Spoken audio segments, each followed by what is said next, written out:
All right. Super excited to invite everyone to the Learning Engagement Formula training.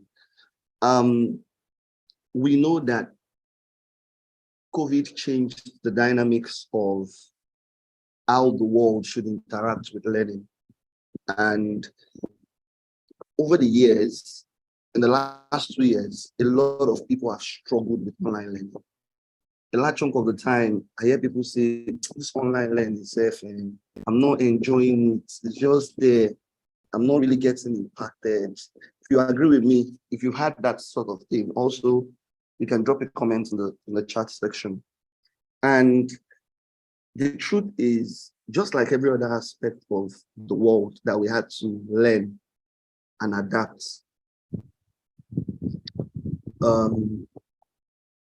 online learning became one of those primary things too that we had to adapt.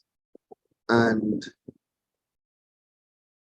for a lot of people, it has been extremely difficult, extremely difficult for them to adapt to the whole changes and the whole dynamics of what learning is online. I want to say thank you to Ademola for having me on the call. Ademola is one of those guys out there that really know this and like this stuff. And it's always a pleasure to meet people that understand the dynamics and the principles of learning. So massive kudos for what you're building, bro. My name is Gabriel Balogun, and my primary focus in life every day I wake up is to help people take educative steps to put their best self and their best work into the world. I've been doing this for a decade, and in the last decade, I've been privileged to work with and for some of the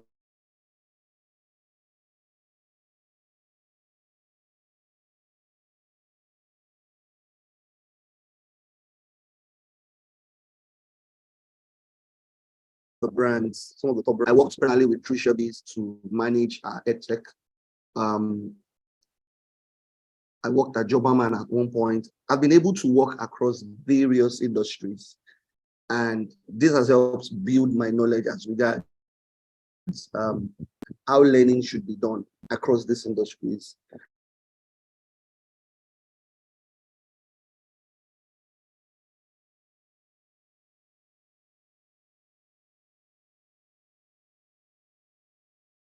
And it's primarily why I call myself the multi learning and development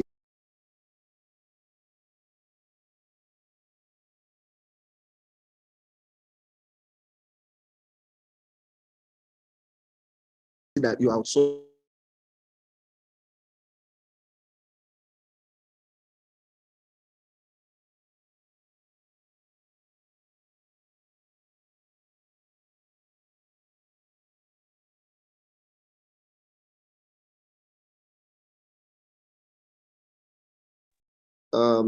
what happened? But it's fine. I think we're back. Okay. Let us continue. Yeah. In 30 minutes, God help me, in 30 minutes, I will attempt to shape your thinking on simple strategies that you can begin to use to make your learning more interactive, more engaging, more exciting with your audience. If this is something that you are excited about, can you drop some comments in the chat and let's begin. Now, I'm going to walk us through 9 steps that we can begin to implement today that can help your e-learning programs and your virtual learning programs scale. Now, I like to do a lot of education before I share. A large chunk of us do not understand how the online learning space works, all right? And because they do not understand how the online learning space works, it is very difficult to build learning. At this point, I would like to share that learning is totally different from training. Learning is learner-centric. Training is instructor or facilitator or trainer-centric. All right. By basic definition, we know that learning is the accumulation of skills, knowledge, attitudes that can lead to a changed behavior. But training is the methodology through which we help people learn. It's very, very important that we get those dynamics. It is also very important to know that when we discuss digital learning has two major types of learning. So when you're trying to move training from physical to digital, you can do it in two ways. The first way is via online, which is what we popularly call the online learning, but I like to call it the online digital learning. The second way is what we call the offline digital learning. So quick examples of the offline digital learning: when you put knowledge on a flash drive and people connect to their TV to watch or connect to their system to watch. That is digital learning, but it is offline. Why? Because they do not require an internet. Now, digital online trainings are trainings that require the internet. And that one is also divided into two. I hope we're taking notes. It's also divided into two. We have the e-learning and we have the virtual learning. Now, the strategies I want to share are irrespective of this online learning that we are currently overseeing or we plan to do. All right? Forgive me, I have to take water in between so that I can manage my throat. Irrespective of whether it's e-learning or virtual learning, these strategies can work. Now, e-learning are primarily MOOCs, multiple online courses. Udemy, Coursera, all those ones where you watch a video, which is video-based. That is e-learning. Virtual learning are live sessions like this. So what we are doing is not e-learning. What we are doing is virtual learning, but it is a type of online learning. When you take a course on Udemy and Coursera, there is no live session like this. That is e-learning. Hope I'm making sense. Because I'm sharing the screen, I cannot actually see comments. I need to be able to see comments so that I know. Forgive me, it's all for us. Apparently, I don't think you can share a tab like the way you do on Google Chrome. It's fine. All right, so the number one step when you're trying to build online learning and e-learning is to grab the learner's attention, which is what I have just done. So as much as possible, I'm teaching the steps, I'm going to be practicalizing them. What I did in the last 3 minutes was to grab your attention. And what that literally means is start with something unexpected but related to the topic at hand. Now, what most trainers do is that as they move to step one like this, they just begin to talk. And that is not ideal, because the people you are coming to train, you need to be able to activate their current learning. You need to be able to activate their mind. You need to be able to help them to see that they are not people that do not know anything. You need to bring them on board slowly to the training. So that is what is meant by grab the learner's attention. If I'm doing other training, sometimes I do something called the mind opener. It is usually one or two slides where I open the mind of my audience, tell them about something that will shatter every table and mindset that they have. So that's the first step. So whether it's e-learning or virtual learning, I needed to do that so that when I use these terms, we're not confused. So whether it's a video-based learning where they've already created the content, the first video they watch has to be something that would grab their attention. It could be something that is thought-provoking, It could be a controversial question for group discussion or individual reflection.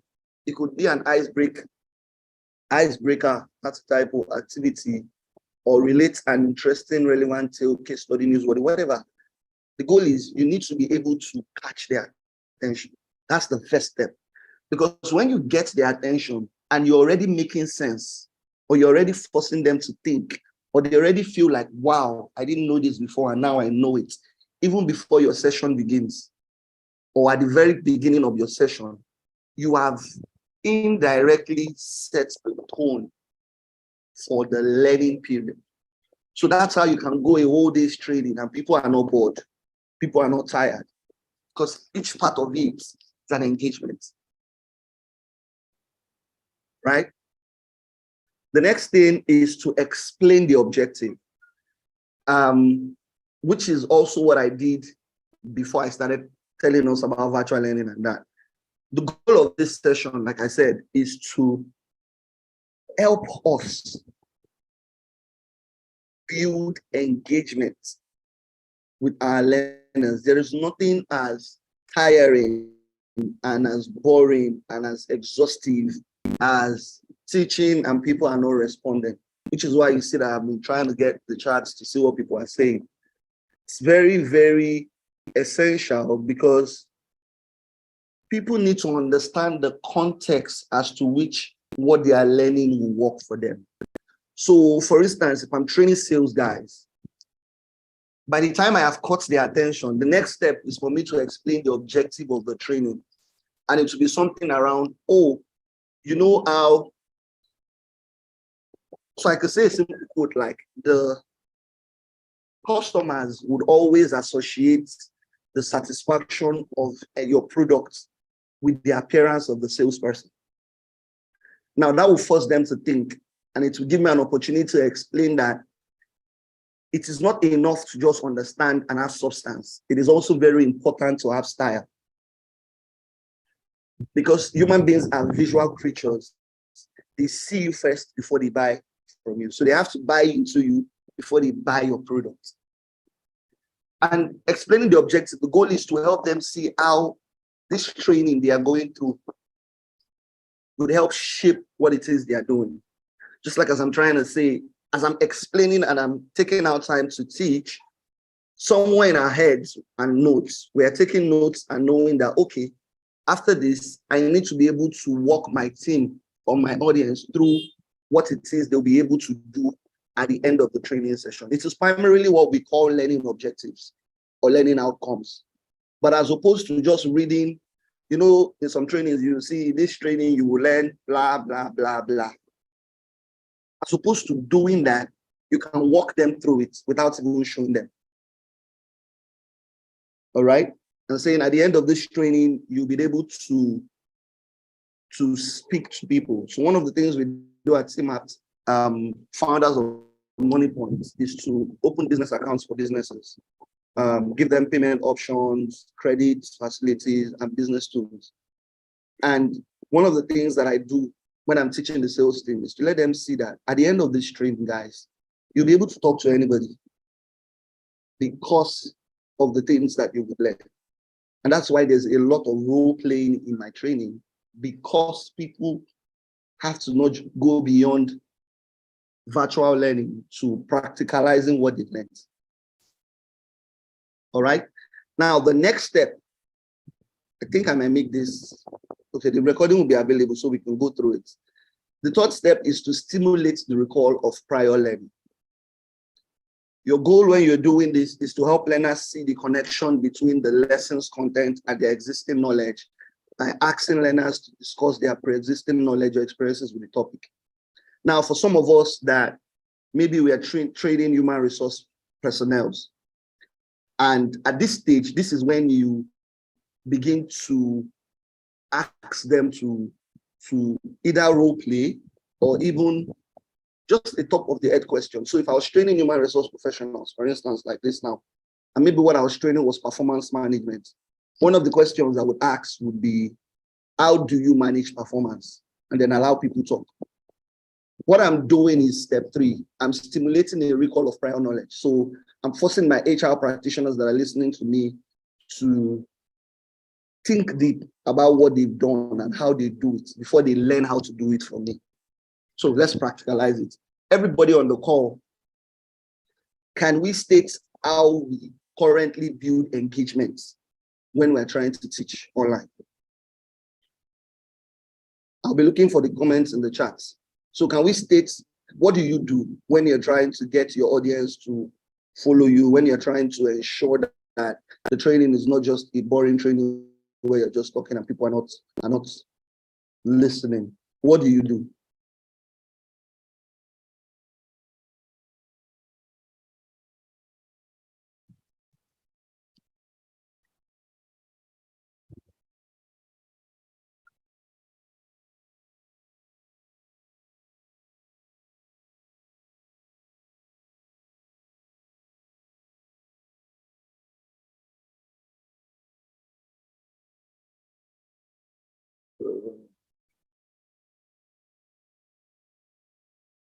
Waiting for more answers. Let me take this away so that we can. Obaseki said, I don't scatter your head already. So what do we do? What do we do? Okay.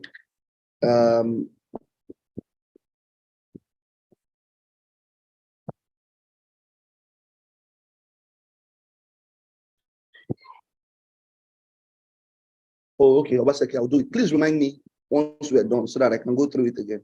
The whole digital, virtual, online thing. Okay, so Toluwani says, okay, Shigo Zirim says, I ask question.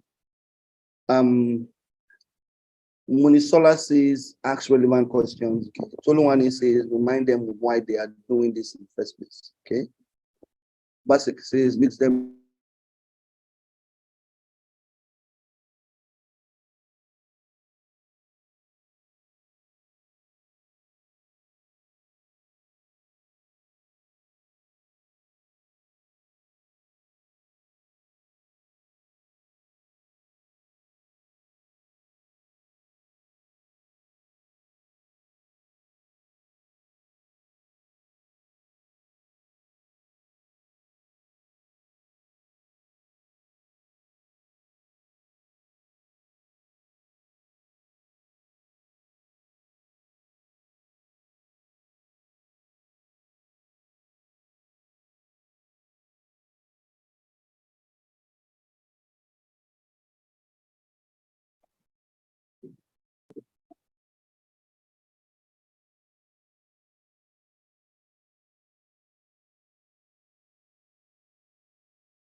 All right, so let's continue, guys. Let's continue.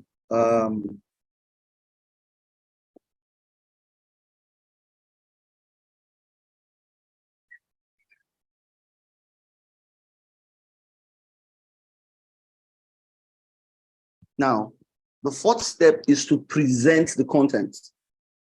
So, in the real sense, the first three things we do must be embedded in our introduction. So as soon as we are done introducing our names and what we do, we need to be able to grab the learner's attention, either with a thought-provoking statement or an icebreaker or something that can make them think. We need to be able to explain the objective still in the same introduction. And finally, we now need to stimulate recall of prior learning. So a simple question to sales guys would be, how do you sell? What is the first thing you do when you want to close a person? That will speak, and then every other person in the class would accept or reject. All these are part of your introduction to get them to feel among. You know, sometimes trainings are made or are done in such a way that the guy's just talking, the trainer is just talking. Adult education is different from children education. For kids, you can talk. They really don't care. For adults, you need to be able to make them feel like we are all training together. And one of the primary things I do is I don't even tell people not to ask me questions. Like, if you have a question, you can ask. Because the beauty with that question is when you ask it and I respond, another person picks it up. And then we have an interactive class and everybody is vibing and everybody is gisting and everybody's talking. And we've done 5 hours, we've done 6 hours, and people are not even hungry. But if all that we're doing is talk, and they are not following up, or they are not responding, then we've lost them. So it's to present the content. Now, the presentation of the content is breaking down your content into digestible chunks that makes it easy for the learner to retain information. Now, these ideologies I'm sharing are different when you're doing a virtual training and an e-learning. Now, for virtual training, you are doing it in the moment. As I'm teaching you, see that I'm doing it. For e-learning, you have to create the content with these steps in mind. So it means that from the first video, you've already caught their attention, you've explained the objective. It's easier to implement this when you're even teaching e-learning, because as you're shooting the videos or as you're creating the courses, the e-learning content creator is just following this plan. So by the time he gets to step 4, where he's presenting the content, he's knowing that the entire content, everything they are going to learn, will be 1 hour. But I'm not going to put a 1 hour video online there for them to learn. No, I'm going to break it into chunks of 15 minutes so that by the time they are done watching one video, maybe there's a test to follow. Then they watch the second video. Maybe there's a test to follow. Then they watch the third video. Like that, till they completely watch a 1 hour video. All right. But the problem with e-learning is that because you are learning alone, it is boring. And that is why they don't have completion rates. So Udemy and Coursera, for instance, have, I think maybe 2% or 3% completion rates. What that means is that for 10 people that sign up to learn, only 2 people finish. I mean, we are here now. How many of the courses have we signed up for that finished? All right, so present the content. And in your presentation of the content, you need to present them in the most appealing form. If you are speaking to market women, it will make sense to present your content in either pidgin or their language. If you go out there and you're speaking English, you may lose them. You need to be able to communicate to them in a lingua that they understand. All right. If I was speaking to teenagers, there are slangs that I would use. I'll be saying things like, oh, this lecture is giving. I'll be using all those Gen Z slangs for them so that they will like me. Let me teach you. I do a lot of sales training. So let me see this. There are 3 things needed to sell yourself. And if you're vast enough, you know that people would always buy you before they buy any other thing. Everybody is selling themselves. The question is if they are selling it rightly. Now, there are 3 things when you're trying to transfer knowledge, 3 things that would make people listen to you. It is competence, it is likability, and luck. Competence, likability, and luck. Sometimes if you have competence and people like you, you would always have luck. It is the reason why Coke is selling more than Pepsi. Sorry, it's the reason why you can have 10 people or 5 people on the street selling the same thing, but there's one woman that sells the most. They're both selling the same thing, but one woman does what is more likable. But the greatest of them is not competence. The greatest of them is likability. So as a facilitator, as an e-learning creator, as a virtual learning creator or coordinator, you need to make sure that your audience like you, because that is the fastest way they would cooperate with you. You only engage the things that you like, irrespective of whether the person knows it well or not. As long as you like that person, there's more chance for you to communicate. And if the person says jump, you will jump. If the person says type something in the comments, they'll type something in the comments. Why? Because you've portrayed a likable personality. And that has to be at the back of your mind when you are presenting your content.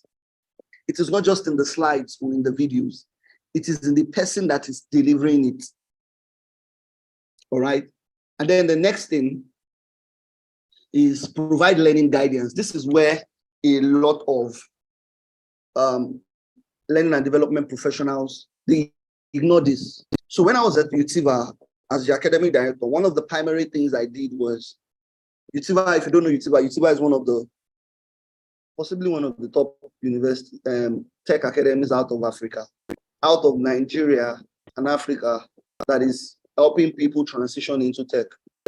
And one of the things that I created when I was there, besides the curriculums, the learning platform, management system, and all that, was I introduced a learning body system. What that means is that the people that have gone through the program before, I brought them back to serve as learning assistants for the facilitator. So a Saturday class like this, the facilitator teaches for 3 hours. And the learning assistant goes back into their WhatsApp group or their community group to chat them up and say, oh, is there anything you did not learn in class? Now, the learning assistant do not go and call the facilitator. Why? Because he has gone through the program before, so he knows the program.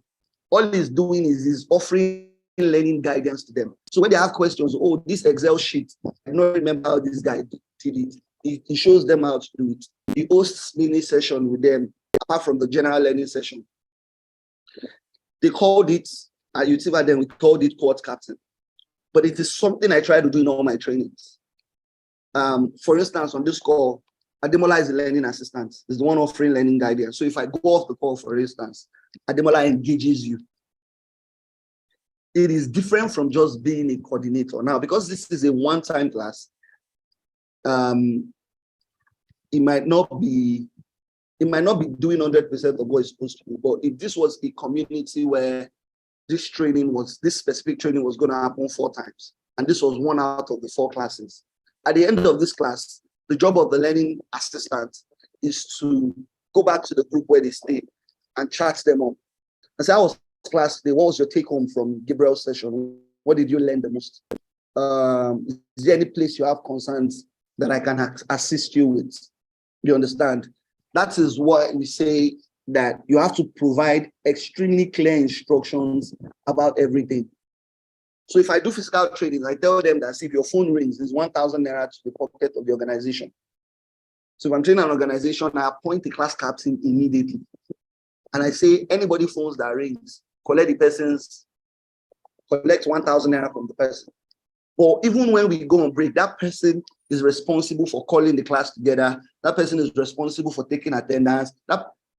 You have to ensure that you are putting a lot of things in place to make your people engage. Now, there's not enough time. I would have walked us through the various kinds of learning. So we have instructor-led learning, mobile learning, macro learning, micro learning, and all those various types of learning. My favorite type of learning is what I call peer-to-peer. And peer-to-peer learning is people that are learning together are teaching each other. So remember when the university and the lecturer came and taught, and we did not get it. But 2 days or 3 days to the exam, we did prep class where somebody in the department, somebody in the class taught everybody in the class the same thing that we did not learn from the instructor.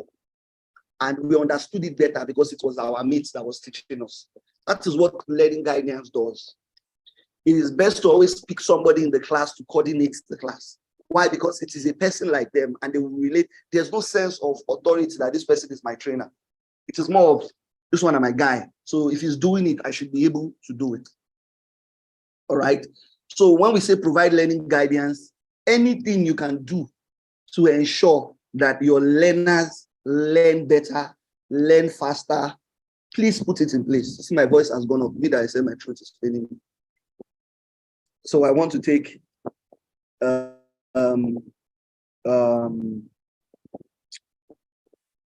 want to look to the question. Yeah, Martin, I'm teaching Gagne's events of learning here. Yeah, I didn't want to bore us with all those big names. Maybe at the end, I'll walk us through 3 or 4 instructional designs that we should focus on. Yeah, but okay, so we're good. Let's continue. Now, this is everything I'm teaching, I'm practicalizing. This is also part of learning guidance. I'm taking a pause. I'm looking through the comments. I'm answering questions. Why? I want everybody to feel like we are doing this together. Not just me on the call talking. Because I'm calling out people's name and I'm answering their questions, they are more likely to listen. I'm more likely to work with me because, yeah, so Munisola asks very interesting questions. How do we engage senior executives? They tend to be very uptight, sizing you up and all. Good. There's something I've learned about human beings, and it's called the human bias. People would predominantly do whatever they want to do, irrespective of who stands in front of them. All right. Which means that whoever you are bringing to engage your senior executives have to be somebody that a large chunk of the class yearns to learn from. So if you're trying to train senior executives, you need to be able to blow up the profile of the instructor or the facilitator. That's one of the ways you can build engagement. You need to be able to blow up the profile. That's one. Two, the instructor has to understand human dynamics and human behavior.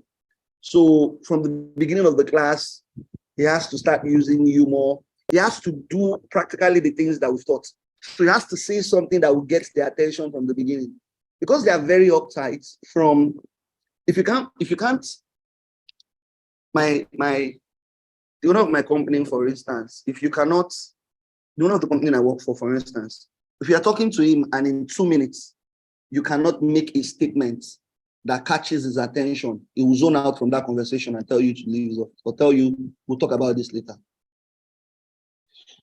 So whoever is teaching, whether it's you or that person, has to be able to prepare for the introduction. You need to be able to say some really deep things in the introduction that will compel them to listen.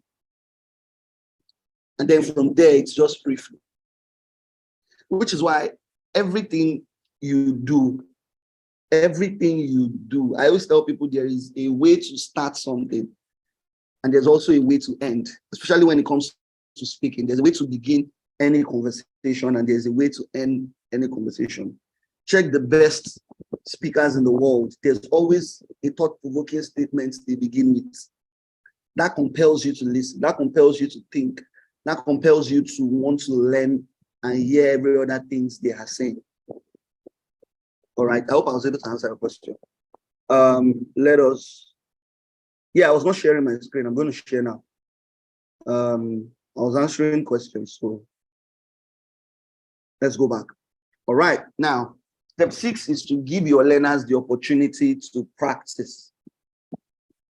Whether it is a virtual learning session or an e-learning session or even a real life in-person training, you need to give your learners opportunities to practice. So if it's e-learning, there has to be a test after each content, or they watch the first 3 videos and then there is a test or an exercise that they do together as a group. So maybe it's the cohort learning and they have to learn for 4 days. At the end of day 1, all right, there has to be something that they work together as a group. So you divide the team into a group and say, group 1, according to this thing, this is what we want you to do. Group 2, according to this topic, this is what we want you to do. Group 3, according to this topic, this is what we want you to do. It is absolutely out of place to demonstrate knowledge and not give your learners an opportunity to apply what they learned. All right, they need to practice. It cannot be overemphasized. They need to practice. It is very important that they practice. All right, I think that explains itself. Then, number 7, you need to provide timely and specific feedback. So if you have a class of 10, and most of the time this works well when you're doing a cohort-based learning, where it is not a one-time. What I'm doing today is, I think of it as an online conference. It is not really a training in itself. It is like I'm just 30 minutes, 1 hour is too small for me to really teach us these things in depth. So what I'm doing is I am bouncing off things that we should know. Now, if it was a longer class, maybe I was going to be with us for four weeks. At the end of class 2 or class 1, I will make it my job to know everybody's name. I know everybody's reaction in class. And then take it upon myself to provide timely and specific feedback to each of them. So I can look at Yinka, for instance, and say, Yinka, I've noticed that you pay a lot of attention in class, and I really like that. That is a timely and specific feedback to Yinka alone. I can look at Ibrahim and say, Ibrahim, I noticed that you're always taking notes. Please continue. That is what timely specific feedback is. You need to be able to share feedback to individuals consistently. And then maybe they did a test and you say, group 1, you did an amazing job. Group 2, well, you didn't do so much of a good job. Very, very important that after you have presented the content and you've put measures in place to ensure that they learn the content, you have to give them an opportunity to practice. It is after this practice that you can now give them feedback. All right? And then now you now assess their performance. So this is usually done at the end of the training, where you give them like an exam or a project assignment or something that they have to do alone, not as a group. So most times you're giving them opportunity to practice can be something they can do as a group. But then when you're trying to assess the performance of every individual, for instance, if I'm teaching data analytics, they need to be able to have a project at the end of the training where they use Excel and SQL, for instance. And then I know someone mentioned that they learned at Utiba at one point. You would notice that if you did data analytics at the end of the SQL class, you would have to do a project. At the end of your Power BI class or your Excel class, you have to do an individual project. We'll give you a case study and ask you to do the project. And at the end of the day, you submit that project. And then we'll have a general session where we walk through how to do the project that everybody now learns. So those that didn't get it well would learn from those that got it. All right. That is how we assess performance. Performance assessment is not sending them questionnaires to fill. No. That is not how you get full attendance and full performance reviews. No. They need to be able to do the things that you taught them in class. It is not by sharing. I mean, those ones are good, but they are very feral. You share. I know a lot of corporate trainers do that. All those consultants, they'll give you form to fill at the beginning of the training. And then at the end of the training, they'll give you another form to fill. People lie on those forms, brothers and sisters. But people cannot lie when you give them a project to do. If they don't know it, it's proof to you that they don't know it. So if you have a class of 10 and maybe only 7 do it, it means that the remaining 3, you have to find a way to ensure that they get it. Or you have to appoint out of the 7, 2 or 3 of them to now reteach those 3 people. All right. And then finally, you have to enhance retention and transfer. This is what Merrill calls integration. So Merrill's Press Principles of Instructions is also another instructional model. And he calls this integration. Now, what this means is if, for instance, they learned how to sell a specific product, the training was how to sell a specific product, and then you've done a practical session, you've taught them how to do it, you've made sure everything is in place to ensure that they learn it, mini tests, mini assessments, and all that. And then you now give them an opportunity to practice through role play and all that. You provide feedback and say, oh, in your role play, you did this way. Next time, do it this way. And then you give them a task or an exam or something, or you throw them into the wild to go and do it. At the end, they need to be able to take that knowledge and use it in real world. They need to be able to, if someone learns leadership, it's a leadership training, for instance, you need to be able to call up the line manager and say, I want you to give this person an opportunity to lead on something for the next 2 weeks. And then you are watching him as the line manager. You are ensuring that the things he learned about leadership is practicalizing it. Delegation, communication, is doing all those things. Because when we learn something, the best that we retain is just, how do I used to remember this, I can't remember again. So don't let me guess the percentage. But I know that we retain knowledge when we do things than when we just teach things or sit down to listen to things. All right? So beyond what they have sat in class to learn, there has to be an opportunity for them to integrate their knowledge into real life solutions. All right? It is very, very, very important. All right, on this note, I think I am done with my slides. And I want to say thank you everyone for listening. That primarily will be all, folks.